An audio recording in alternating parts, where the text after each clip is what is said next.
Okay, fight fans, we have a treat for you. She's a friend to the room, amazing actress, a real boxing fan, a Brooklyn legend, our girl, Rosie Perez. How are you? Listen, Rosie, always a pleasure to talk to you. I mean, you're a real boxing fan. You don't just go to fights, you know the sport. So I have to ask you about this weekend. Triller had a card with a legend, 58-year-old Evander Holyfield, who was stopped in the first round by MMA fighter VITOR BELFORT. You know, people weren't happy to see the legend go out like that. What was your initial thought about that? I think that all these exposition fights, there are good and bad in it. And I think the one with the Holyfield is part of the bad, you know, because, you know, boxing is serious.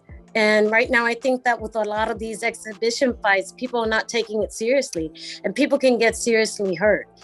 We saw that with Nate, what's his name, Robertson. Right. When he hit the canvas, I was like, oh no, this is not good, you know? And with all due respect to all the other guys who are trying to get into it, you know, you got to be in great shape. I mean, it was one thing with Tyson and Roy Jr. They really put in the work to try to make something of the bout, and they did, and they set a precedent, and I don't think that people have followed through after that, to be quite honest. And that's no disrespect to Evander Holyfield, because I love him. I think he's wonderful.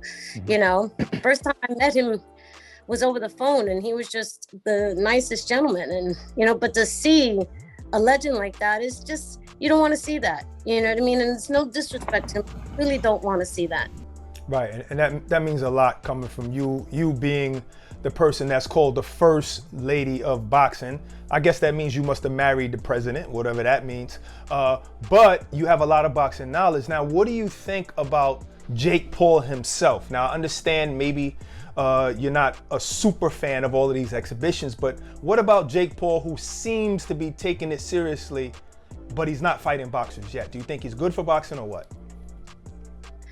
I think that the jury is still out as if he is good for boxing or not. I will say this, a lot of new fans have come into the sport, and you can say that that's a great thing, but they're coming into the sport on an exhibition. They're not coming into the sport on real boxing. And so I kind of worry about that. You know, when they go and see a real boxing match, are they going to appreciate it on the same level without all the hype? Because if you're a real boxing fan, you don't need the hype to enjoy a fight. That's a very, very good point. So that part I worry about, and I don't worry about so much for the fans. I worry about for the fighters, the real fighters, the fighters who've been fighting since they're 12 years old or 16 years old, or even the ones that came in late at 19 years old, you know, put in the work and get in the gym, and this is all they do. And you know, and I hate for a casual fan to watch one of their fights and go, and you know, part of the hype is of course the crowd and the promotion and everything, and not everybody has that money and that machine behind them to make it such an event. I'll say this though, I mean, he also gave an opportunity, because he has something to do with giving Amanda Serrano an opportunity to fight on his last card. That's Jake Paul, it is. So he is for the fighters that don't get the recognition they deserve. We all know, you know how great Amanda Serrano is, with the most decorated female fighter of all time, and she was able to be on that card, you know, and obviously shine the way she did. Yes, that is a wonderful thing. And I'm not really blaming Jake Paul. I don't know Jake Paul. I will say this, of what I've seen, you could tell that he's been in the gym. And that, I'll give him that respect. You know what I mean? Because at least he's taking it seriously, and seriously enough not to get in the ring with a real fighter. You know, you have to give him props for that, because he could get seriously hurt.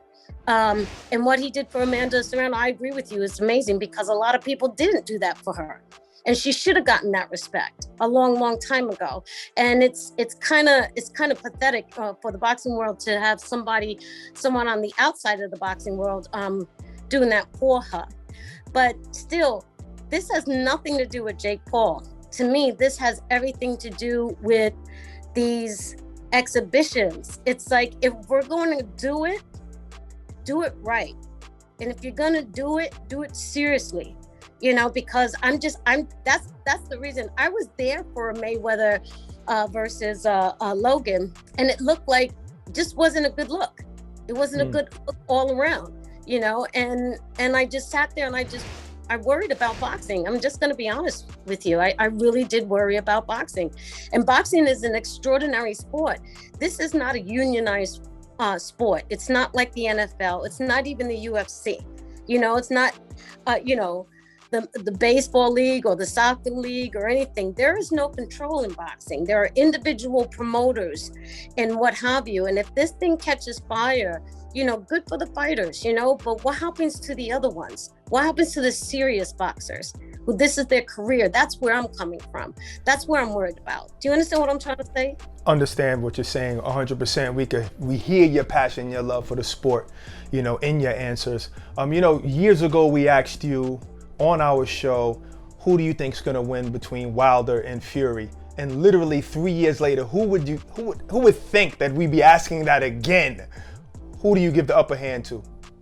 I still give the upper hand to Tyson Fury if he's going to be in the gym and he's going to take it seriously, and he seems that he has taken his career seriously after over the past like 5-6 years. It does, you know, he figured him out. It depends if Wilder comes with a new game. You can't rely on one punch. You can't wait for the knockout on that level. Can I interject? Have you seen him lately on Instagram? I don't know how much you're on Instagram, but have you seen him training with Malik Scott lately online? Yes, I have. I have. How does he look? What do you think? Come on now. He looks different, but I don't know. I mean, I don't know, because once you get into that ring, and he's a very emotional fighter, you know what I mean? I mean, that's going to take a lot of discipline to incorporate a new game plan after all these years. Some fighters can do it. Some fighters do rise to the occasion. I hope he does. You know what I mean? I really do hope he does rise to the occasion. It would be wonderful if Wilder came out for the win. I mean, it would be so exciting. It would be exciting for boxing if that happened. Right. I totally agree with you. Now listen, shifting gears to Canelo Alvarez, who's the face of boxing, pound for pound #1. First off, I'd like to know if you agree with that. I mean, you got guys like Terrence Crawford, Errol Spence, a lot of guys up there. But is Canelo pound for pound #1 in your eyes? And does Caleb Plant have a shot in beating him in November? No, she thinks Triple G is #1.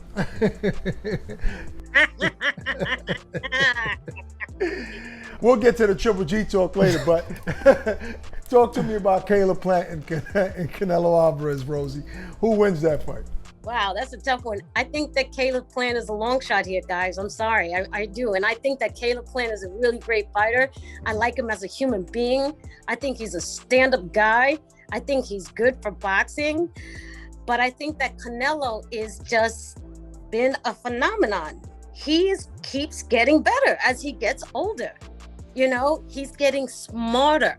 He's getting more powerful. So I don't know. I would still give the edge to Canelo, you know, but Caleb Plant has a heart and a determination that is sick. Word. Sick. So I think that is in his favor, more so than his boxing ability. I think that it's his, I don't want to lose. I'm not going to lose. Fight in him that's going to really give him a shot at winning, you know. Okay. But it's I think it's going to be a tough fight. I mean, the Canelo's last couple of fights, you know, you could say, oh, they weren't, you know, this. Still, it's like the shots he does. Oh my God, you know what I mean? It's like he kept testing that uppercut. You just get waiting for it to work, and that is a mature fighter. Not to get frustrated, not to lose your game plan. Okay, I'm gonna catch him with this uppercut. I'm gonna make it work. I'm gonna hit the body. I'm just gonna buy my time, and I'm gonna break him down slowly, and I'm gonna destroy him. And that's exactly what he did. And that comes from maturity and experience and skill. And so, I don't know, man. Caleb Plant, I think, has a big task on his hands, but I wouldn't count him out. No. And I'm not trying to be diplomatic. I'm being honest. That's exactly how I feel about it, because of his heart. You know, he has belief, like it's sick. Yeah. His work ethic as well is incredible, and you can never count a boxer out anyway. But Rosie, I want to ask you a question. If you had the opportunity to commentate any fight of any current fighters, who would it be? Oh, that's a very good question. I don't know. You know what fighter just popped into my mind? Triple G. He's always in your mind. Okay, yes, I'm a thick Triple G fan. Let's put that on the table.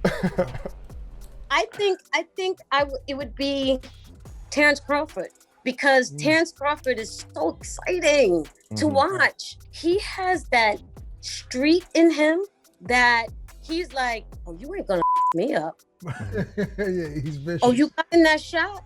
Right. Okay, now wait. And that's so exciting to watch.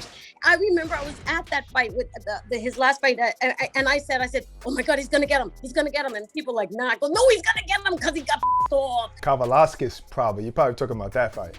The thing with a really good boxer, not only with the skill, not only with the talent, but the ones who understand what that street is about.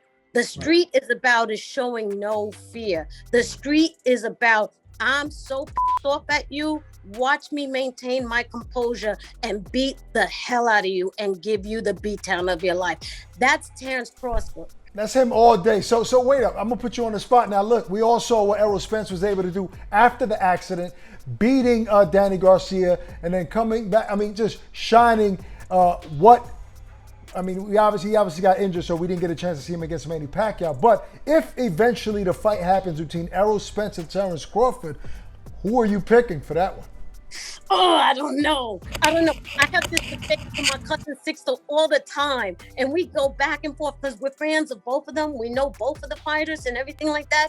But the way Errol Spence came back, everybody was shocked. Everyone thought like his mind is not right.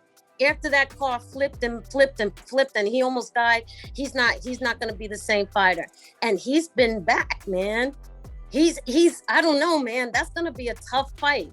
I'm dying to see it. Who knows if they're going to make it? Do you guys know something that I don't know? I know a lot of things you don't know, but I'm not saying nothing. That's not nice. That's not nice. But if that would be a fight to be a color commentator on. That would be a fight, because maybe not, to be honest, because I think the Boricua will come out of me and I'll start screaming. I don't think that I would be like one of the seasoned, color commentators that can maintain themselves. And, I think that would be a little bit like a Joe Rogan, like, Listen, Rosie, before we get out of here, I mean, what do you have going on? What are you doing with your precious time nowadays? Well, I just finished an Apple TV new television series. It's a Latin international TV series, a murder mystery. And I play the lead detective, and my character goes through so much. It's a really, really heavy project. It was tough. I was in Spain for half a year and shooting it. But I'm really excited about it. And we got like all these Latin international stars on it. I'm very, very excited. Is it available now to watch? When does it drop? It's going to drop next year on Apple TV. And I'm about to go film after the Emmys, the Flight Attendant season 2.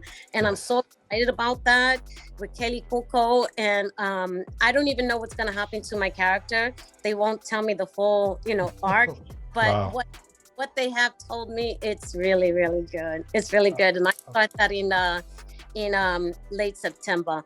And I will be in LA and Iceland for it. So, yeah. Oh, we can't wait. That's a hell of a show. Looking forward to season 2. Always a pleasure chopping it up with you, Rosie. Thank you for your time. Peace and love. Thank you, Rosie. You guys, I got to tell you, I'm so happy for y'all. I'm so happy for y'all. Y'all are killing it and keep killing it. And I'm a big fan of y'all and a supporter too. So do your thing. I'm honored to hear that. Thank you, Rosie. Appreciate that. Don't worry, we'll hit your Cash App for that. Thank you very much.